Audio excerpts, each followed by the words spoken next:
give the best performance. Farmers Kit Raitu song. మన పొలాలు ఎలా ఉన్నాయి? ఏముందబ్బా, పత్తి చూడకపోతే 2 సంవత్సరాలకి పుచ్చు వస్తుంది. మిరపతాడ చూడకపోతే నల్లి అనే కొత్త రాగం వస్తుంది. పెట్టుబడి చూడకపోతే ఇప్పటికే 2 లక్షలు అయింది. ఈ నల్లి రాగంతో ఇంకో 1 లక్ష పెరిగేటట్టుంది. మన చేతిలో ఏముంది చెప్పు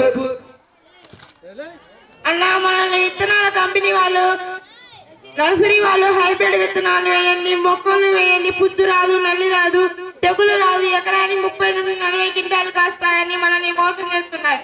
ఇప్పుడు అది చూడకపోతే నల్లి వచ్చి మనందరినీ చంపుతుంది. ఇప్పుడు విత్తనాల కంపెనీ వాళ్ళు, నర్సరీ వాళ్ళు ఇద్దరు సమాధానం చెప్పరు. ఇప్పుడు కంపెనీ వాళ్ళు మాత్రం నల్లికి కొత్త మంది వచ్చిందని కొట్టమంటున్నారు. పెట్టుబడి చూడకపోతేనే ఇంకా పెరుగుతుంది. మిర్చిలో మిర్చి 10,000 అడుగుతున్నారు. మరి ఇప్పుడు చూడకపోతే కొత్త మిర్చికి 11,000 అడుగుతున్నారు. ఏం చేయాలో అస్సలు అర్థం కావట్లేదు. ఈ సంవత్సరం ముందు పండిద్దాం, తర్వాత రోడ్డు గురించి ఆలోచిద్దాం. ఏందన్నా అసలు ఈ సంవత్సరం మిర్చికి అసలుకి రేటే లేదు. మార్కెట్ చాలా డల్ అయిపోయిందన్న. అసలు వ్యాపారమే చేయలేకపోతున్నాము. ఏందన్నా మీ మిర్చి అమ్ముతారా ఏంటి అన్న? మీ మిర్చికి మచ్చలు వచ్చాయి, అలాగే తాలుకాయలు కూడా ఉన్నాయి. కాయలు మంచి సైజు కూడా లేవు కన్నా. ఈ పండించే లోపే 3 చెరువు నీళ్లు తాగాల్సి వచ్చిందయ్యా. అన్న మీరు మన వాళ్ళు కాబట్టి ఉన్న మాట చెప్తున్నా అన్న. ఎక్స్పోర్ట్ పూర్తిగా బంద్ చేశారన్న, కాబట్టి మార్కెట్ పూర్తిగా డౌన్ అయిపోయిందన్న. మీరు మన వాళ్ళు కాబట్టి మార్కెట్ లో 9,000 ఉంటే మీకోసం 10,000 పెట్టి కొంటామన్నా. కోతలు కలిపి ఇప్పుడు 3 లక్షలు పెట్టుబడింది. రేటు చూస్తున్నా 10,000 అంటున్నావు. ఏం చేయాలి? మా బెల్లం పిల్లలు ఎలా బతకాలి? అన్న మీ ఇష్టం, అమ్మితే అమ్మండి, లేకపోతే లేదన్నా. కొట్టు అప్పు బయట తెచ్చుకున్నా. ఏం చేయాలో అస్సలు అర్థం కావట్లేదు. భయం వేస్తుంది, నిద్రపోవడం లేదన్నా. ఆ అప్పు ఎలా తీర్చాలో ఏమవుతుందో. డబ్బులు ఎప్పుడు ఇస్తాం? మేము కూడా వేరే వాళ్ళ కట్టుకోవాలా? అన్న ఒక్క 15 రోజులు ఆగన్నా వెయిట్ చేయండి, ఇస్తాను. సరే, డబ్బులు అవసరం ఉంది, తొందరగా వడ్డీతో కలిపి చూడు.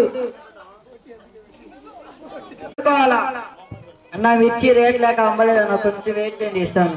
మిర్చి ఏదైనా ఎక్కువ ఉంటే నాకేమైనా ఎక్కువ డబ్బులు ఇస్తావా ఏంటి? చేత వాడుకున్నప్పుడు తెలియదా తిరిగి ఇవ్వాలని? మా బాధలు కూడా అర్థం చేసుకోండి. కొంచెం చేతగాని వాళ్ళ డబ్బులు ఎందుకు తీసుకోవాలా? పండించడం తెలియకపోతే పండించుకోకండి. 10 రోజుల్లో వస్తా, డబ్బులు చూడు, లేకపోతే రిజిస్ట్రేషన్ చేసుకుంటాను. జానీబాయ్, మనీ అడ్జస్ట్ అయ్యాయా? ఎందుకయ్యా అందరితో మాట్లాడతావు? ఇంకో 2-3 లక్షలు ఇస్తా, తీసుకొని నీ ఇల్లు నాకు రిజిస్ట్రేషన్ చేయండి. అప్పు అయింది. ఆ ఇల్లు కూడా పోతే నా పిల్లలు ఎలా బతకాలి? అయిన వాళ్ళు కూడా మనం తెచ్చుకుందామని చూస్తున్నారు. ఏం చేయాలి? ఆ అప్పు ఎలా తీర్చాలి? నేను లేకపోతే కనీసం ఈ ఇల్లైనా నా పిల్లలకి ఉంటుంది.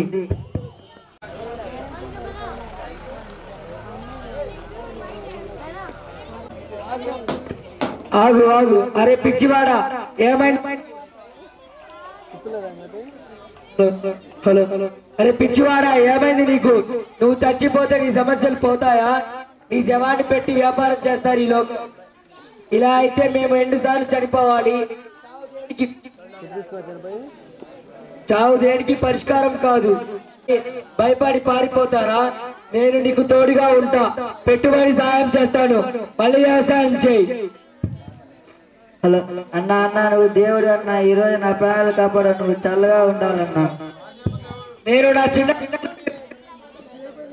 నా చిన్నతనం నుండి వ్యవసాయం చేస్తున్నాను. ఎన్నో ఎత్తుపోతులు చూస్తూ ఉన్నాను. కానీ ఇప్పుడు మంచుకొస్తున్న పరిస్థితులు చాలా దారుణంగా ఉన్నాయి. కల్తీ విత్తనాలు, కల్తీ ఎరువులు, కల్తీ మందులు, వ్యాపారాల దోపిడీ, బ్యాంకర్ల ఒత్తిడి, వడ్డీ వ్యాపారాలు, అధిక వడ్డీలు, మరి వీటన్నిటికి తోడు ప్రకృతి వైపరీత్యాలు, అతివృష్టి అనావృష్టితో రైతులు ఆత్మహత్యలు చేసుకుంటున్నారు. మరి ఎన్ని ఆటుపోటులు ఎదురైనా సరే మనకు తెలిసిన ఏకైక వృత్తి వ్యవసాయం. మన కులం రైతు కులం, మన మతం భూమాత మతం. అయ్యా, మేమందరం మీకు కోరుకునేది ఒక్కటే, మాకు మంచి విత్తనాలు, ఎరువులు, పురుగు మందులు, అందించండి మరియు గిట్టుబాటు ధరలు కల్పించండి. అయ్యా, రైతుకు చాతనైతే సహాయం చేయండి, లేకపోతే మానేయండి. అంతేగాని రైతులను మోసం చేయొద్దు. రైతుల ఆత్మహత్య నుండి కాపాడండి, వ్యవసాయాన్ని రక్షించండి. Save the farmer and save the world.